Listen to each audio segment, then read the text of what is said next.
महिलाओं में अपनी बाहरी शारीरिक कमियों के कारण कई बार शर्मिंदगी, अस्वीकृति, आत्मविश्वास जैसी शारीरिक और मानसिक समस्याओं का उनको सामना करना पड़ता है।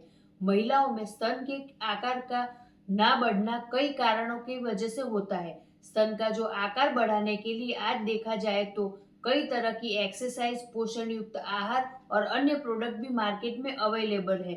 Top time अवेंचर of delta pharma company लेकर आया है 100% नेचुरली और क्लिनिकली प्रूवन प्रोडक्ट जिसका नाम है टॉप टाइम माम फ्रेश का ब्रेस्ट टोनिंग क्रीम। इसमें है बेल, एलोवेरा, जामू, नीम, पीपल, बड़, अर्जुन छाल जैसे अन्य प्राकृतिक तत्वों का मिश्रण।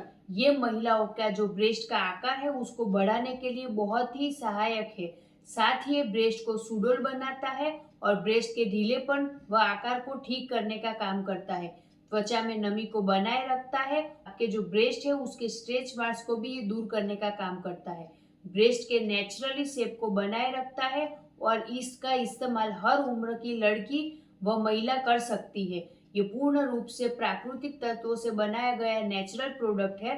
नहाने के बाद आप आपके ब्रेस्ट की त्वचा को साफ करके थोड़ी मात्रा में इसको लेकर गोलाई से मसाज करते हुए आपकी स्किन में उतार सकते हैं। दिन में 2 से 3 बार आप इसका इस्तेमाल कर सकते हैं। तो हमारा जो ये टॉप टाइम का माम फ्रेश ब्रेस्ट टोनिंग क्रीम है उसकी अधिक जानकारी के लिए आप हमें नीचे दिए गए हुए नंबर पर कॉल या व्हाट्सएप कर सकते हैं। जय टॉप टाइम।